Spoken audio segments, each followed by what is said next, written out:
Assalamualaikum warahmatullahi wabarakatuh. Selamat pagi siswa-siswi SMP Nurul Huda Peleyan Kapongan Situbondo, kelas 9. Marilah kita ikuti pembelajaran kedua, yakni membuktikan hukum pewarisan sifat Mendel melalui percobaan silang sederhana. Sebelum pembelajaran ini dilanjutkan, marilah kita berdoa terlebih dahulu dengan diawali dengan membaca suratul Fatihah. Berdoa dimulai. Sambil lalu kalian berdoa. Jangan lupa like and subscribe channel ini. Karena like and subscribe itu gratis. Tujuan pembelajaran kali ini adalah untuk 1. Membuktikan hukum pewarisan sifat Mendel melalui percobaan persilangan sederhana.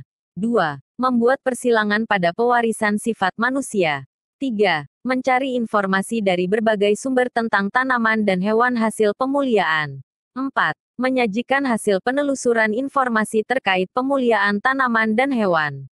Peran orang tua dalam pembelajaran kedua. 1. Membimbing anak dalam melanjutkan pembelajaran 2. 2. Mendampingi atau membantu anak dalam menyelesaikan perhitungan-perhitungan dalam persilangan apabila anak mengalami kesulitan.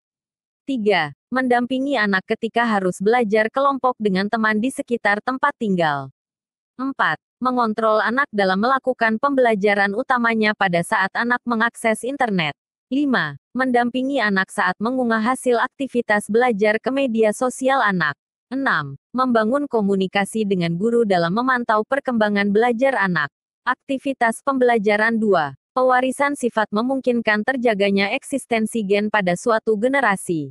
Gen-gen tersebut diwariskan dari orang tua kepada keturunannya, sehingga keturunan yang dihasilkan memiliki ciri yang sama dengan salah satu orang tuanya atau variasi dari keduanya. Penelitian pertama tentang penurunan sifat dilakukan oleh Gregor Mendel, seorang pendeta yang juga ahli botani dari Austria. Penelitian ini dimulai pada tahun 1856 dan berhasil mencatatkan temuannya di dalam Natural Science Society of Brunn, Austria pada tahun 1866. Dalam penelitiannya, Mendel menggunakan kacang kapri sebagai objek penelitian, karena memiliki ciri-ciri yang mudah dibedakan, dapat melakukan penyerbukan sendiri, mudah dilakukan penyerbukan silang, mempunyai daur hidup yang relatif pendek, serta mampu menghasilkan keturunan yang sangat banyak. Atas jasanya, Mendel mendapat julukan sebagai Bapak Genetika. Penelitian Mendel menghasilkan suatu teori tentang penurunan sifat yang dikenal dengan hukum Mendel. Hukum ini dihasilkan dari penelitiannya berdasarkan dua jenis persilangan, yaitu persilangan monohibrid atau persilangan dengan satu sifat beda dan persilangan dihibrid atau persilangan dengan dua sifat beda. Hukum Mendel 1 disebut juga dengan hukum segregasi bebas karena gen di dalam alel mengalami pemisahan atau segregasi secara bebas saat pembentukan gamet. Apakah alel itu? Alel adalah pasangan gen yang terletak di lokus yang sama pada kromosom homolog. Untuk memahami letak alel pada suatu kromosom, Ananda dapat memperhatikan gambar 2.3 berikut. Hukum Mendel 2 disebut juga hukum penggabungan bebas, karena gen di dalam gamet mengalami penggabungan atau asortasi secara bebas saat pembentukan individu baru. Kedua hukum ini diterapkan dalam penyelesaian soal-soal persilangan yang akan Ananda pelajari. Untuk dapat mengerjakan persilangan-persilangan dalam pewarisan sifat, alangkah baiknya Ananda memahami beberapa istilah yang sering digunakan dalam penyelesaian soal-soal pewarisan sifat. Masih ingatkan Ananda dengan pengertian sifat dominan dan resesif. Gen dituliskan dengan kode huruf kapital untuk menggambarkan sifat yang dominan, dan huruf kecil untuk sifat resesif. Perhatikan contoh berikut. Ayam berbulu hitam mempunyai sifat bulu hitam. Sifat ini menggambarkan sifat yang tampak atau sifat yang bisa kita lihat dan disebut dengan fenotipe.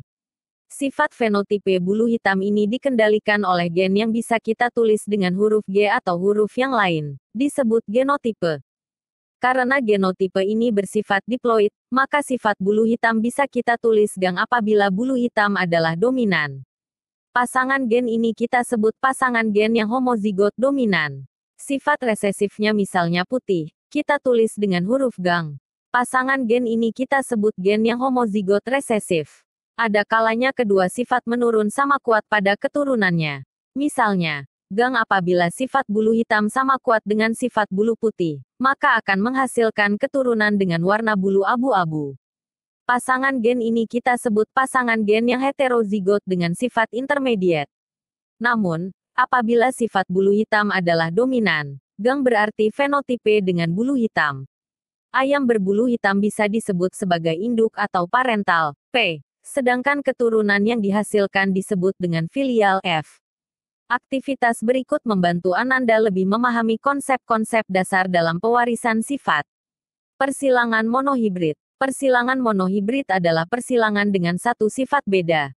Pada persilangan ini, kita hanya memperhatikan satu sifat saja, seperti warna bunga, merah, putih, dan sebagainya, atau bentuk buah, bulat, lonjong, dan sebagainya. Perhatikan bagan berikut. Keturunan pertama dari persilangan di atas menunjukkan semua bunga berwarna ungu. Mengapa demikian? Ananda perhatikan. Bunga ungu dikode oleh gen P yang bersifat dominan dan bunga putih dikode oleh gen P yang bersifat resesif, sehingga ketika disilangkan filial 1 memiliki genotipe PP. Karena terdapat gen P dominan dalam filial 1 maka karakter yang dikode dengan P resesif akan kalah atau tertutupi oleh karakter yang dikode oleh gen P yaitu berwarna ungu. Untuk memudahkan menyelesaikan persilangan tersebut, Ananda dapat menggunakan diagram Punnett berikut. Berdasarkan bagan di atas, hasil persilangan menunjukkan filial 1 semua bergenotip PP 100% atau berfenotipe warna ungu 100%, karena P ungu bersifat dominan terhadap P putih. Cobalah Ananda selesaikan persilangan selanjutnya apabila filial F1 disilangkan dengan sesamanya. Gunakan cara yang sama seperti bagan di atas. Ananda dapat mengerjakan seperti urutan contoh di atas. Coba diskusikan dengan teman sekelas Ananda, kemudian bandingkan jawaban kalian apakah sudah benar. 1. Bunga warna apakah yang Ananda peroleh? 2. Jenis genotipe apa saja yang Ananda temukan? Bagaimana perbandingan genotipe-genotipe yang Ananda temukan tersebut? 3. Jenis fenotipe apa saja yang Ananda temukan? Bagaimana perbandingan fenotipe-fenotipe yang Ananda temukan tersebut? Demikian pembelajaran kali ini. Semoga apa disampaikan dapat bermanfaat dan bisa dimengerti dengan mudah. Dan apabila ada yang masih belum dimengerti silahkan minta petunjuk kepada orang tua dan guru. Dikarenakan kondisi masih dalam keadaan pandemi COVID-19, maka jangan lupa tetap jaga jarak, memakai masker dan mencuci tangan pakai sabun dan air mengalir.